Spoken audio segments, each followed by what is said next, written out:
ಆರೋಗ್ಯವಾಗಿರಲು 21 ನಿಯಮಗಳು. 1. ಬೆಳಿಗ್ಗೆ ಬೇಗನೆ ಏಳುವುದು ಒಳ್ಳೆಯ ಅಭ್ಯಾಸ. ಸೂರ್ಯ ಉದಯಿಸುವ ಮುನ್ನ ನೀವು ಪ್ರತಿದಿನ ಎದ್ದೇಳಬೇಕು. ಬೆಳಗಿನ ವಾತಾವರಣವನ್ನು ಅಮೃತದಂತೆ ಪರಿಗಣಿಸಲಾಗುತ್ತದೆ. ಬೆಳಿಗ್ಗೆ 5 ರಿಂದ 6 ನಡುವೆ ಎದ್ದರೆ ದೇಹ ಮತ್ತು ಮನಸ್ಸು ಎರಡೂ ಕೂಡ ಫಿಟ್ ಆಗಿರುತ್ತದೆ. 2. ವಾಕಿಂಗ್, ವ್ಯಾಯಾಮ ಮತ್ತು ಧ್ಯಾನಕ್ಕೆ ಬೆಳಗಿನ ಸಮಯ ತುಂಬಾ ಉಪಯುಕ್ತವಾಗಿದೆ. ವಿದ್ಯಾರ್ಥಿಗಳಿಗೆ ಓದಲು ಇದು ಅತ್ಯುತ್ತಮವಾದ ಸಮಯವಾಗಿದೆ. 3. ನಿದ್ರೆಯ ಕೊರತೆಯಿಂದಾಗಿ ಅನೇಕ ರೋಗಗಳು ಸಹ ಬರುತ್ತದೆ. ನಿದ್ರೆ ಇಲ್ಲದಿದ್ದರೆ ಇಡೀ ದಿನ ವ್ಯರ್ಥವಾಗುತ್ತದೆ. ನೀವು ಕನಿಷ್ಠ 6 ರಿಂದ 8 ಗಂಟೆಗಳ ಕಾಲ ನಿದ್ದೆಗೆ ತೆಗೆದುಕೊಳ್ಳಬೇಕು ಮತ್ತು 8 ಗಂಟೆಗಳಿಗಿಂತ ಹೆಚ್ಚು ನಿದ್ರೆ ಮಾಡಬಾರದು. 4. ನಿದ್ರೆಯ ಸಮಯದಲ್ಲಿ ನಮ್ಮ ದೇಹದ ಚೈತನ್ಯವು ದೇಹವನ್ನು ಸರಿಪಡಿಸುತ್ತದೆ. ದೇಹವು ವಿಶ್ರಾಂತಿ ಪಡೆಯುತ್ತದೆ. ಇದರಿಂದಾಗಿ ನಾವು ಸಂಪೂರ್ಣವಾಗಿ ರೀಚಾರ್ಜ್ ಆಗುತ್ತೇವೆ. 5. ಸಂಪೂರ್ಣ ನಿದ್ರೆ ಆದರೆ ಮನುಷ್ಯನ ದೇಹದಲ್ಲಿ ಶಕ್ತಿ ಹೆಚ್ಚಾಗುತ್ತದೆ.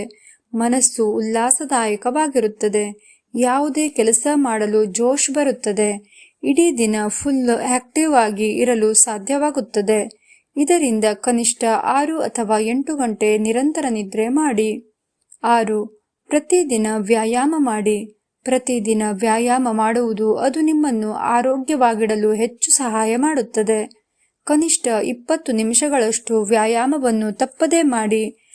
ಬೆಳಗಿನ ವ್ಯಾಯಾಮವು ನಿಮಗೆ ನಿಮ್ಮನ್ನು ಪೂರ್ಣ ಶಕ್ತಿಯಿಂದ ತುಂಬುತ್ತದೆ ಮತ್ತು ದಿನವಿಡೀ ಸಂತೋಷವನ್ನು ನೀಡುತ್ತದೆ.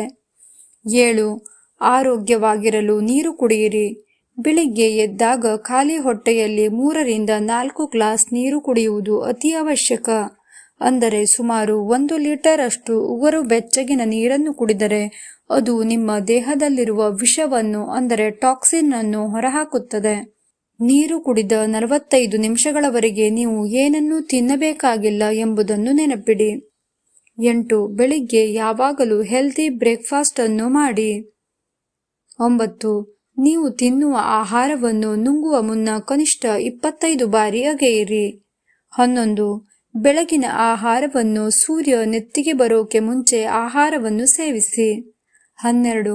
ಬೆಳಗಿನ ಆಹಾರದಲ್ಲಿ ಹಣ್ಣು ಮತ್ತು ಜ್ಯೂಸ್ ಇದ್ದರೆ ಇನ್ನೂ ಒಳ್ಳೆಯದು. ಊಟವನ್ನು ಆದಷ್ಟು 7 ರಿಂದ 8 ಗಂಟೆಯ ಒಳಗೆ ಊಟ ಮಾಡಿ. 13. ಊಟ ಮಾಡಿದ ತಕ್ಷಣ ನೀರು ಕುಡಿಯಬಾರದು. ಅರ್ಧ ಗಂಟೆಯ ನಂತರ ಅಥವಾ ಊಟಕ್ಕೆ ಅರ್ಧ ಗಂಟೆಯ ಮೊದಲು ನೀರನ್ನು ಕುಡಿಯಿರಿ. 14. ಆದಷ್ಟು ಜಂಕ್ ಫುಡ್ನಿಂದ ದೂರವಿರಿ. ಮನೆಯಲ್ಲಿ ತಯಾರಿಸಿದ ಆಹಾರವನ್ನು ಸೇವಿಸಿ. 15. ಪ್ರತಿದಿನ ಆಹಾರ ಸೇವಿಸಿದ ನಂತರ 1 ಬಾಳೆಹಣ್ಣು ಸೇವಿಸುವುದರಿಂದ ಅಜೀರ್ಣ ದೂರವಾಗುತ್ತದೆ.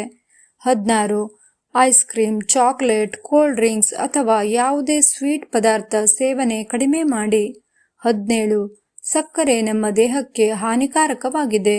ನಿಮಗೆ ನಿಲ್ಲಿಸಲು ಸಾಧ್ಯವಾಗದಿದ್ದರೆ ಅದನ್ನು ಸ್ವಲ್ಪ ಕಡಿಮೆ ಮಾಡಿ. ಸಕ್ಕರೆಯ ಬದಲು ಜೇನುತುಪ್ಪ, ಸಕ್ಕರೆ ಮಿಠಾಯಿ ಅಥವಾ ಬೆಲ್ಲ ಇತ್ಯಾದಿಗಳನ್ನು ಸೇವಿಸಿ. 18. ಅಲ್ಲದೆ ಉಪ್ಪನ್ನು ಕನಿಷ್ಠ ಪ್ರಮಾಣದಲ್ಲಿ ಬಳಸಿ. ನೀವು ಉಪ್ಪನ್ನು ತಿನ್ನುವುದಾದರೆ ರಾಕ್ ಸಾಲ್ಟ್ ಅಥವಾ ಕಲ್ಲುಪ್ಪು ಮಾತ್ರ ಬಳಸಿ. 19. ಉಪವಾಸ ಮಾಡೋ ಅವಕಾಶ ಸಿಕ್ಕಾಗ ಉಪವಾಸವನ್ನು ಮಾಡಿ. 20. ಆಹಾರ ಎನ್ನುವುದು ಹಿತ ಹಾಗೂ ಮಿತವಾಗಿ ಉತ್ತಮವಾದದ್ದನ್ನೇ ಯಾವಾಗಲೂ ಸೇವಿಸಿ. 21. ನಮ್ಮ ಆರೋಗ್ಯ ನಮ್ಮ ಕೈಯಲ್ಲಿ ಎನ್ನುವುದು ಸುಳ್ಳಲ್ಲ. ನಿಮ್ಮ ಮನಸ್ಸನ್ನು ಹತೋಟಿಯಲ್ಲಿಟ್ಟು ನಾಲಿಗೆಯನ್ನು ಹತೋಟಿಯಲ್ಲಿಟ್ಟು ತಿಂದರೆ ಆರೋಗ್ಯ ಚೆನ್ನಾಗಿ ಇರುತ್ತದೆ. ಫ್ರೆಂಡ್ಸ್, ಈ ಮಾಹಿತಿ ಹೇಗನಿಸ್ತು ನಿಮಗೆ? ಇಷ್ಟವಾದರೆ ಲೈಕ್ ಮಾಡಿ, ಕಾಮೆಂಟ್ ಮಾಡಿ, ನಿಮ್ಮವರಿಗೂ ಸಹ ಶೇರ್ ಮಾಡಿ. ಇನ್ನು ಹೆಚ್ಚಿನ ಮಾಹಿತಿಗೆ ಚಾನಲ್ ಅನ್ನು ಸಬ್ಸ್ಕ್ರೈಬ್ ಮಾಡಿ.